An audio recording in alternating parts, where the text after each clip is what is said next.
Okay, so we're here with Cara and Mike from Newington Big Local, and behind us is the community centre. Cara and Mike have just been talking about a project that has been backed by British Red Cross and NAVCA, and they're looking to unearth innovative stories, inspirational projects related to food and the COVID-19 pandemic, doing that via rural Kent. And what we're looking for is stories and projects that could possibly be replicated in other parts of the country. So Cara, tell us first of all a little bit of background about what you call Food Club. Yes, the Food Club came about because it was about taking food waste, basically buying it in from Fair Share Kent and bringing it back down at low cost and then getting it distributed to our families. It's not means tested or anything like that, but they'll get a big tray of store cupboard items, a load of fresh meat, fish or cheeses, and a bag of fresh fruit and vegetables, all for the cost of £5. It's helping out our families and it's preventing food waste, really. So during the pandemic it really went mad and we filled up the centre with food, pallets and pallets of food. But it's slowly going down now, but we've got about 200 families on logged in with Food Club already.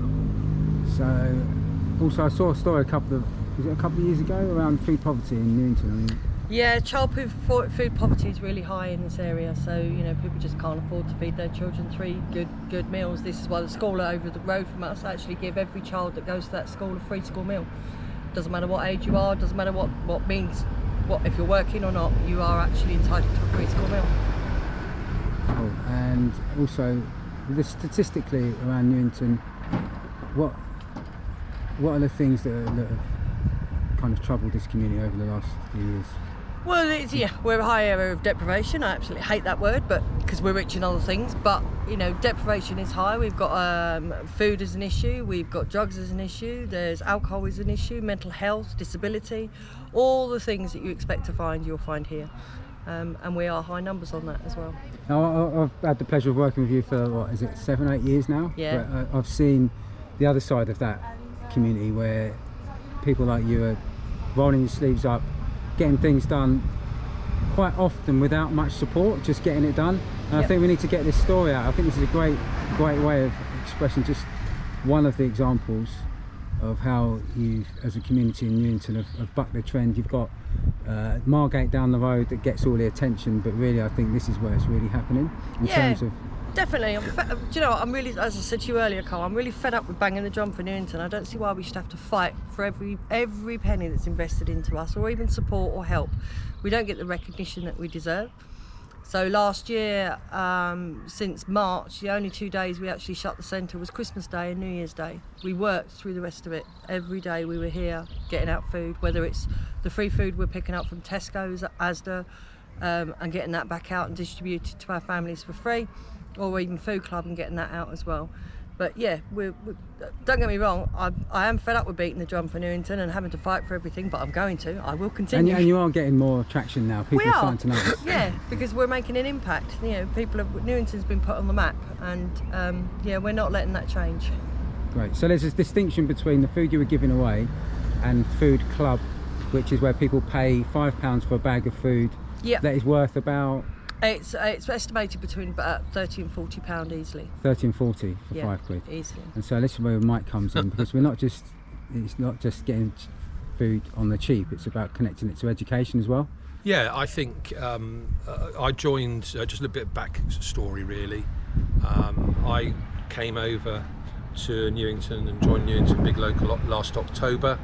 I set up Community Chef Swale back in the beginning of 2008 on the Isle of Sheppey, and I've worked with Cara closely over the last handful of years, and I think one of the big issues is around the food that's coming in. I think what makes us distinct and different is that there's a lot of fear around food that people don't understand. People will reject a tin of lentils because they don't know what to do with it. It's not that they don't like it. we had a large batch of gnocchi. It was ready-made gnocchi, and I've got to respond to what comes in the crates. And I think one of the layers that we've now added, and we're really showing evidence of it, because the food is going out and it's staying out. There was a time when people would leave it behind on the table and say, oh, I don't know what to do with that. So on those food club days, I will look in the crates quite critically and look see what we've got in there. Cara will talk to me and say, what can we put in that will go with this and go with that? And the foundations will be around store cupboard. So this week, for example, during COVID, everybody will understand that the hospitality industry took a kick, and we were starting to get in large catering bags of risotto rice and paella rice. Now, we're not going to give a family a great big bag of rice and just let them get on with it. So one of the things that I do, I'll make up little taster pots. So with the risotto rice, we'll make an affordable mushroom risotto. I'll do it all by hand. We'll give them little taster pots with instructions on how to reheat it when they get home. And you'll see when you come into the centre, we'll back that up with live videos every Wednesday. Angela, as part of the team, will film me using an ingredient. This week, classically, we'd never know what we're going to get. We had literally a use by date on that day of a huge amount of chicken, and the response was to push it out on Monday, which we did successfully to families. I post recipes, and in fact when you come into the kitchen you'll probably still get the aftermath of the smells of what I've cooked today, to try and broaden family's scope, because they'll say, oh, well, I can do a chicken curry, or I might have a go at a stir fry. But my job is to broaden the palette, build up confidences, and get everybody really having a more balanced diet. We're not critical. Some families have provided us with a food diary. They've kept a diary for a month. Perfectly confident cooks, but they're stuck in a rut. And it's all full. And actually, it was asked. Cara asked me this morning. One of our trustees was concerned that I might be trying to convert everybody to a vegetarian way of life, and I'm not vegetarian, but I eat a huge amount of fruit and veg and pulses and grains, because I know the nutritional benefit of them. And we've got children, we've got young teens who are coming into our chill club on Monday and wanting to cook with these sorts of ingredients, and that's the impact we're having. And that's why I think to go anywhere near, that's not detracting what a food bank does and what it's done during COVID, but I consider ourselves to be far more in advance of that already. Brilliant. So we'll go into the centre now, but just before we do, Cara, what have we got here? We've planted 20 fruit trees, and they're surrounded by planters, which we're going to do fruit and veg in, which are going to be for anyone to help themselves once they've grown, obviously, because they're a little bit small at the moment. And we've gone with the no mow May, but we're sticking with it. So we're doing wildflower bits with mown paths, and it will just be cut twice a year to encourage bees and butterflies and insects. Fantastic. Should we go in, Mike? Yeah. Cool. Can't remember who did that, Cara. What's that? All art? Yeah, that was Creative Newington. That was for Ali Animals. Loads of our children did it. Just looking at this on your sleeve there, Mike. What's that all about? 2017 was a famous year. I got a random phone call in March from the BBC, Radio 4, the Food and Farming programme. I've been nominated. I didn't know about it. To say that not only were you nominated, but I'd got to the final of the Food and Farming Awards nationally across the United Kingdom. So I went to Bristol in September and was down to the last three. And the categories are, it's multi-layered. It's food producers, it's growers, it's innovators, it's drinks alchemists, call them what you would. And I saw a lot of my heroes. Luckily, they'd been out to see us working grassroots, which I think was really, really important. And lo and behold, up on the screen, Jamie Oliver appeared. He hadn't been able to get to the theatre, and that red envelope that you only imagine happens in films or programmes, and that annoying delay, and out came my name, and I became the National Cook of the Year. But that's not about my ability to cook. I love cooking, it's my life. I think I'm a feeder I feed people, and it gives me that sense of balance. So I'm much around health and well-being. So that's what the award was for, really. Brilliant. It's the impact. So we come into the centre. We were talking outside about the food club that operates on a Monday and a Thursday, and if you pan down to here, that gives you the sort of idea of what I would call the ambient food. So if I was looking in here in any of the particular ingredients, then I'd do something with tinned tomatoes. I might highlight how to make a batch tomato sauce. So it might be a batch sauce that can be used with pasta, lasagnas, anything, and I would feature that on a little video. We've got some sweet corn here. I might show parents how to make very simple sweet corn fritters. We've got some flour, so straight away, sweet corn, plain flour. All they need is a bit of milk and get some other things and get the kids to make some pancakes in the morning. We've got noodles. These are always a good staple that we do with stir fries. Just to be clear, this is all food that would otherwise be... This is all food, for want of a better word, that would end up in landfill. Now, some of this has got a reasonably good shelf life on. Some of it is it overproduction? And I don't want to get into the politics of it, but we do find that from time to time we get an awful lot of produce that for whatever reason in the food chain has still got a long way to go. Now, quite how it ends up with the likes of FareShare, who are one of the national food redistribution charities, is a question to discuss at some other point.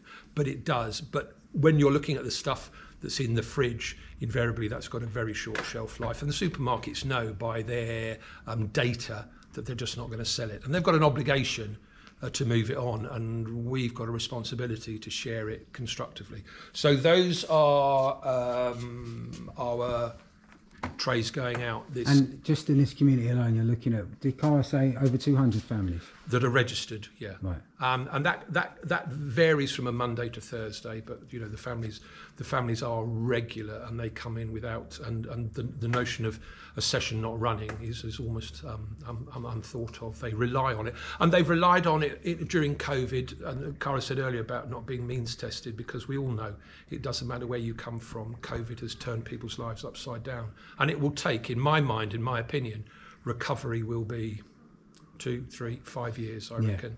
Interesting, Carl was saying it's not necessarily people on benefits that have... No, this has got nothing to do with the benefits system. This has got everything to do with... look at the industry, the hospitality and catering, if you're going to take that stereotypically. I'm moving house at the moment, and I spoke to a young lad who was one of the removal packers 2 weeks ago, and lo and behold, he'd been one of Jamie Oliver's apprentices. And he was out of work, and he had been working at 15 in London, but we all know what happened, unfortunately, to 15, and the guy's out of work, and a lot of people in the hospitality industry are not going to go back in. So we're going to have, great big pockets of unemployment. So no, that's it. So those are the baskets that go in that week. And then obviously, if you come over here, what you on camera today, what you can't appreciate is that at the height of COVID, Cara will bear testament to this. This was there were days when I thought it was almost up at the ceiling. We were getting in an awful lot because it were different volumes of stock were coming in, because it wasn't travelling through the system, and certainly wasn't travelling through the catering system. So coffee went out yesterday, I remember. Now what I will do with things like this, we don't give people a hard time about convenience food. There's absolutely no point at all, because convenience is here to stay. What we will do is say, well, we'll empower you to make a sauce from fresh. When you've got time, I'll show you how to make a sauce, and I do that via video, but if you haven't got time, use a bought sauce. This has been one of our bigger successes, which is pleasing to report to people, and we're using this far more, the grains, so couscous. So I will show families. I'll put that in a pan. I might put a harissa spiced stock in there, and then I'll roast off a load of veg, some aubergines and tomatoes. And those aubergines are coming in, those tomatoes are coming in, those sweet peppers are coming in through FareShare, and I will take some of that into the kitchen, roast that off, and as a demonstration, finish it off with a bit of feta cheese or something, and you've got a fantastic salad. And it goes on. You can see some of the things that we get quite a lot of, chopped tomatoes. This has been our biggest hence it's the smallest now, but it was the biggest then. This has been I think personally, our biggest success is when we get to chickpeas, because I can add these to lots of soups and stews and show families how to bulk their food out. The harsh reality is we still get this. And it's difficult because it's in juxtaposition to what we're all about, but we still get it. And we still get the mass-produced, cheap as chips food. And I think what we're trying hard to do in Newington is to see if we can move away. But the reality is this is here and it will feed people. But it's the cheap, highly processed stuff that we're worried about and we want to move away from. You can have a quick look in here. I try to cream off some of the better stuff. So giving you a classic example, when I say this comes again through FareShare, so for my money, I will grab hold of that. That came through as a large bag of red lentils. That came through the other week, so I'll make a fresh dal. I've done a video on how to make an Indian dal, which is really, really lovely, nutritious and really filling and gets people. I've used quite a bit of coconut milk today in a curry that I've made, and I'll show you into the kitchen. We get produce like tahini, so sesame seed paste, and I might actually get some of the chickpeas that are out there. And for those that are adventurous, then they may have a go at making their old hummus. And then we've got things like dates. Now we're going to push these dates out quite quickly because we've had a lot of them. So again, I don't outlaw. In fact, I was brought up on desserts. My father was in the services, and when he came back from service in the Middle East, weighed just over 7 stone. So we were a family who celebrated, and I think this country does desserts fantastically well. So those sponge puddings, I think, are important. They're important to me, and I try to get people that from time to time, if you're going to live on them, you've got a problem, but if you're not, then treat yourself. Don't think it's a sin. So those are the bits and pieces, and I keep very big fan. So just showing you this very quickly. This is what we're up against at the moment, or what we're working with. That's how it's coming into us, 5 kilograms of pudding rice.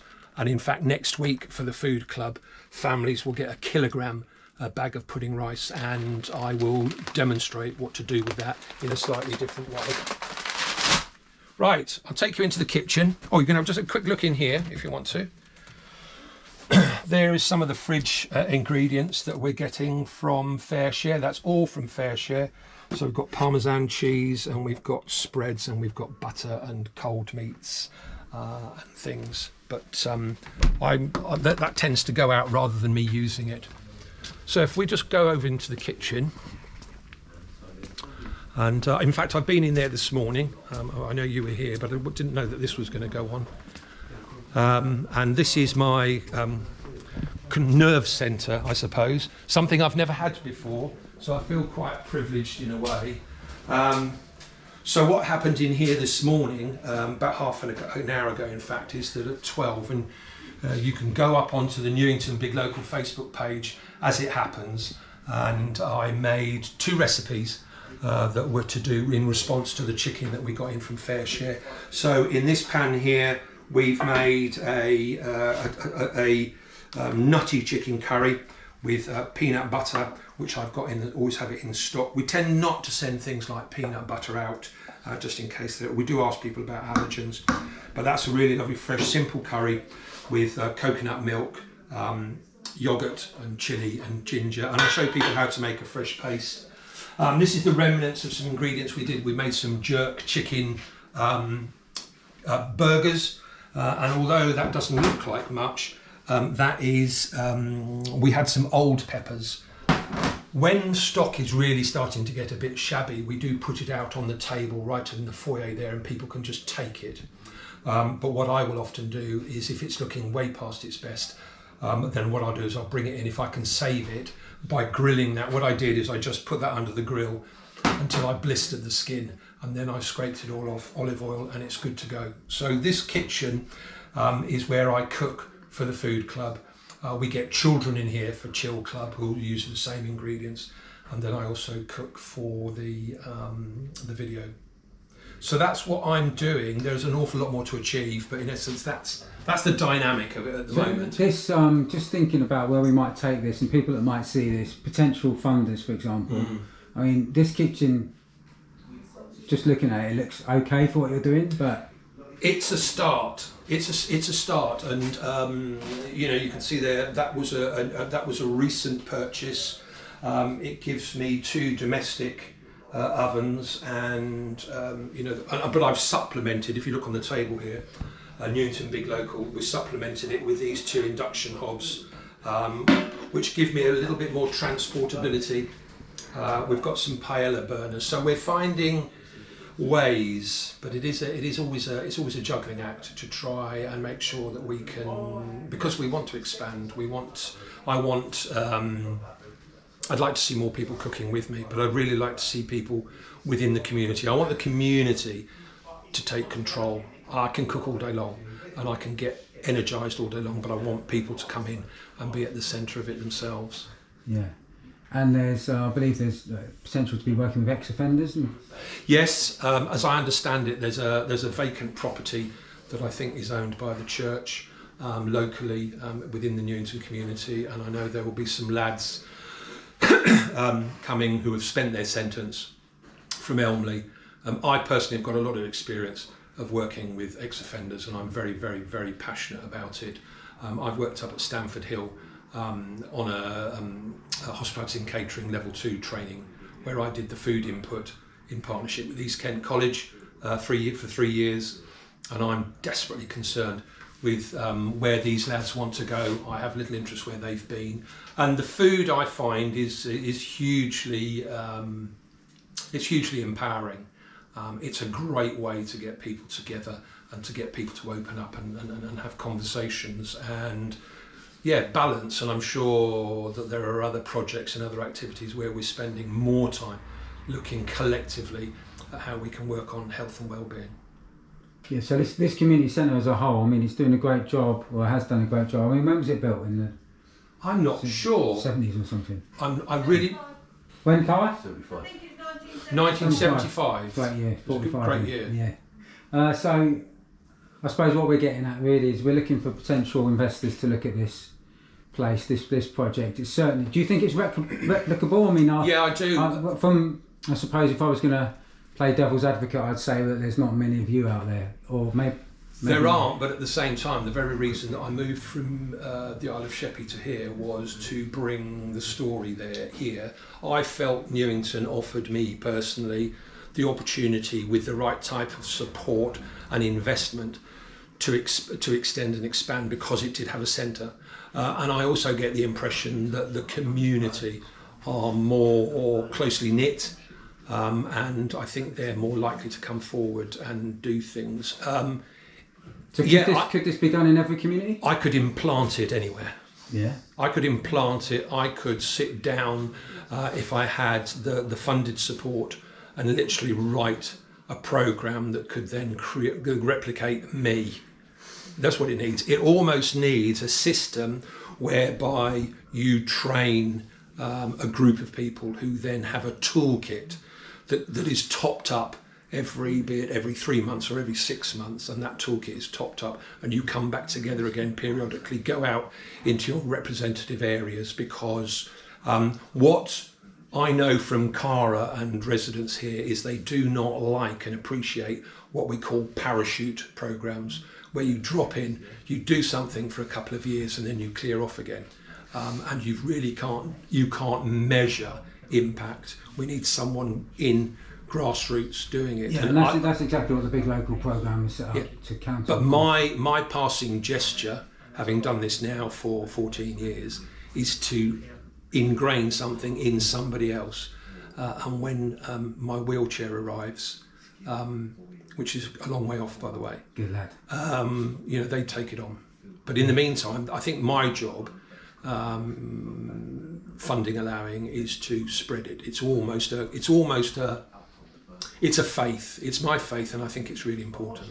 And considering what you said around that, for example, the lad who's now doing removals from Jamie Oliver's restaurant, there must be a significant pool of people that you could teach Yeah. this to? I think yes, I think so, and I don't think it's necessarily employability all the time.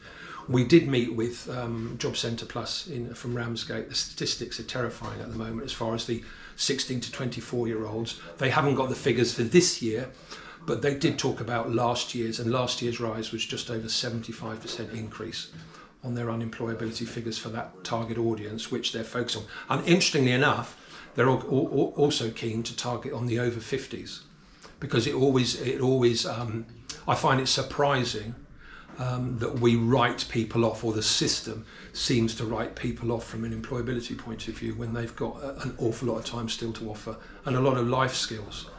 So we should be looking at that age group as well. Fantastic. Well, thanks for your time, Mike. No, thank you. Love it. And we'll get this out to the right people. Definitely, just please. Cheers, mate. Thanks. All right.